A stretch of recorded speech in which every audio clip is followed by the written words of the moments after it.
Nay, may pagkain na po ba sa pagkainan? Anak, wala pa eh. Tiis-tiis muna.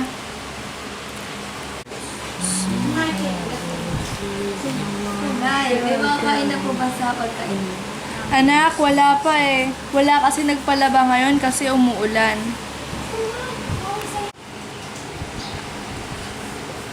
Nay, nagugutom na po talaga ako. Wala pa pong makakain. Oo nga po, Nay. Kumakalam na po ang tiyan ko. Sandali lang anak, hintayin na lang natin ang tatay nyo. May dala naman siyang pagkain eh. Mga anak, nandito na ako. Nay, nandito na po si tatay. Kakain na po ba tayo? Pasensya na mga anak ha, walang ganong huling isda eh. Umuulan kasi. Mangutang muna kayo kay Aling Streng ng siguro mga 2 lata ng sardinas.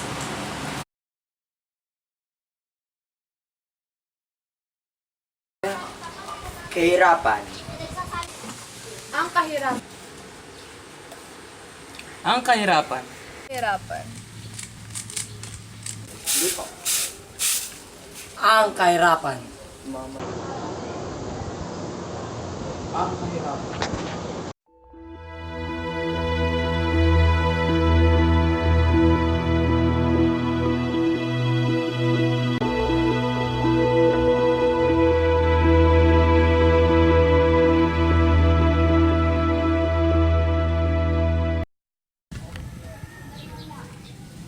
Ilan sa mga sanhi ng kahirapan ay ang korupsyon, katamaran, bisyo, at pangungutang.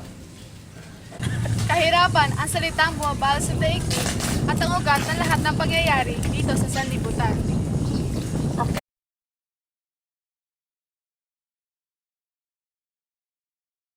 Noon, kasama natin si dating Pangulong Cory Aquino sa paglaban kontra sa korupsyon ng bansa. Taong bayan na lamang ang lumalaban kontra sa korupsyong pinamumunuan ng mga makapangyarihan.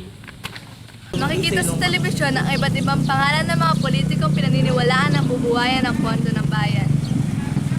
Ang mga pera na dapat sa mga kapusparan ay ang naging pagkain na bumubusog sa bulsa ng mga politiko.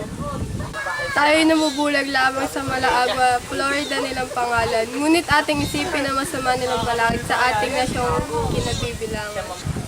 Gumising tayo at puksain ng mga makasariling buhay ang walang ginawa kundi busugin ang kanilang mga sariling bulsa. Pare, balita ako naka-jackpot ka daw sa Pare, swerte mo naman. Alam niyo ba kung alam? ka na! Magsahin ka na! Nay, teka lang. Kararating na ni parang Jimmy, yayayain mo na ako. Maya-maya na. Karan. Katamaran, masakit man pakinggan, ngunit isa ito sa sakit nating mga Pilipino. Katamarang gumawa, katamarang mag-aral, katamarang magtrabaho, at katamarang paunlarin ang sarili. Natin dapat taglayin, ngunit mahirap na alisin sa ating sarili kapag taglay na natin ang sakit na ito. Manyana habit. Mamaya na, bukas na lang, sa isang araw na lang. Ang mga kalimitang maririnig natin sa mga tao. Ang mga bagay na maaari natin gawin ngayon ay sinasantabi at ipinagbubukas pa. Kaya lalo natatambakan ang mga gawain at ang masama pa ay walang natatapos. Pagiging ningas kugon, ito yung mga taong masipag lang sa umpisa at sa huli kinatatamar na ang kanilang ginagawa. Ilan ito sa dahilan ng kahirapan sa bansa, ang katamaran. Dahil napipigilan ang iyong sarili sa pag-unlad, hindi mo na nalilinang ang iyong sariling kakayahan dahil sa katamarang iyong taglay. Itigil na ang pagiging tamad, maging masipag at magkaroon ng tiwala sa sarili. Maaaring ito ang maging susi upang makaahon ka sa buhay at mapabilis ang pagkamit mo ng kaginhawaan sa buhay. Strain, pwede po bang mangutang ng 2 sardinas? Puro utang na lang, puro utang. Nakakabayan. Babayaran po pagka sumweldo si tatay. Pakilista na lang po kayo. Thank you po. Pautang, kabuntot ng bansa ang salitang ito. Dahil sa kakapusan sa pang-araw-araw na panso sa pamilya ay nakagawian na ng mga Pilipino ang panghihiram ng pera o pangungutang. Ang utang nila na ito ay hindi nakakapagpagaan sa kanilang mga bayarin. Bagkus ay nakakapagpadagdag pa sa kanilang mga alalahanin at nagpapalubog palalo sa kanila sa putik ng kahirapan. Paano kung sapat na ang iyong kumikita para sa pantawid gutom sa araw-araw? Pero utang ka pa rin para sa iyong Ilan? Kaka-comport yung lights.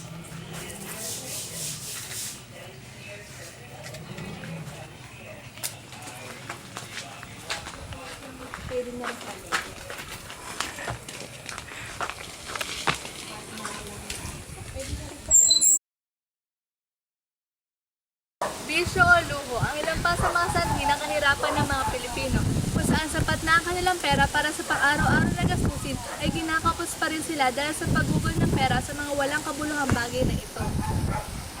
Ang mga ito ay walang tulong na maganda sa ating katawan. Nakakadagdag lamang ito sa ating mga gastusin. Natin ang mga bisyo at luho natin. Magkaroon ng malusog na pangangatawan at gamitin na lamang sa makabuluhang bagay ang mga bariyang galing sa dugo't pawis ng ating mga magulang. Ang ilan naman sa bunga ng kahirapan ay ang pagkakasakit, pagkamatay, di makapag-aral, nahihirapang maghanap ng trabaho, pangungutang at paggawa ng krimen.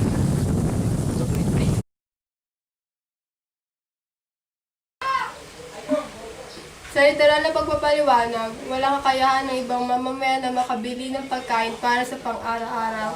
Kaya nangihina ang kanilang katawan o tuluyang binabawian ng buhay.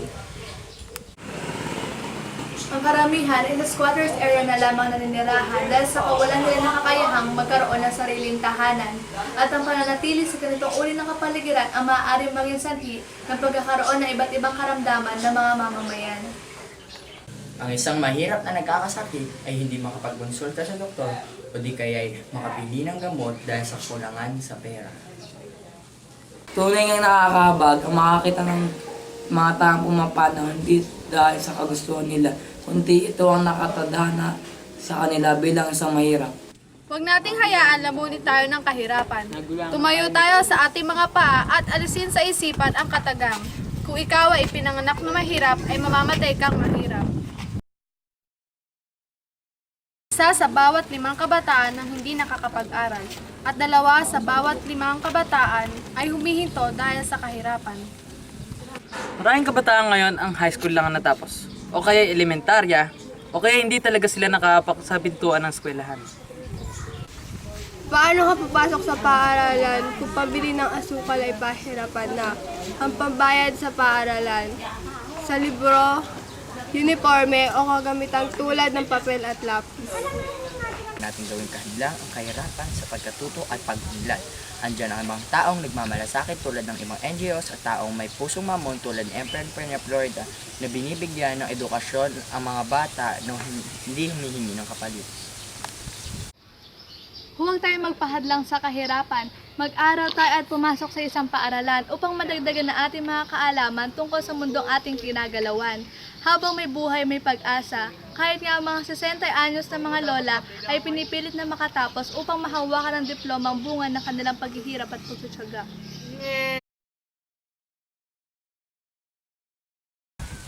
Sabi nga nila, ang nagigipit ay sa patalim kumakapit. Dahil sa kahirapan, napipilitan ng ibang na gumawa ng krimen tulad ng pangholda, pangkikidnap o pagpatay. Hindi man nila gusto, ngunit ito lang natitirang paraan upang sila ay mabuhay. Sama-sama tayo, hindi lang ako. Hindi lang kaming dalawa. At di lang kaming 3. Hindi na kaming 4. Di lang kami 5.